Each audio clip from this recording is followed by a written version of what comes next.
28 జనవరి 2024 ఆదివారం. ఈరోజు మఘా నక్షత్రం. ఈ మఘా నక్షత్రంలో జన్మించిన వారి యొక్క దశ కేతు మహర్దశతో ప్రారంభమవుతుంది వాళ్ళ జీవితం. వీరికి ఈ మఘా నక్షత్రంలో ఈరోజు ఎవరైతే జన్మించి ఉంటారో వారి యొక్క మొదటి పాదంలో పుత్రికాపుత్రులు జన్మైన ఎడల ఆ శిశువునకు తండ్రికి దోషము. రెండవ పాదంలో జన్మించిన వారికి దోషం లేదు.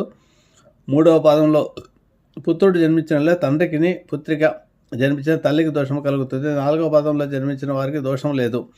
మొదటి పాదంలో మూడవ పాదంలో జన్మించిన వారికి హోమశాంతిని, మహాన్యాస, రుద్రాభిషేకము, నక్షత్ర నవగ్రహ జపములు, దానములు, శక్తి కొద్దీ సువర్ణ దానము చేయవలను.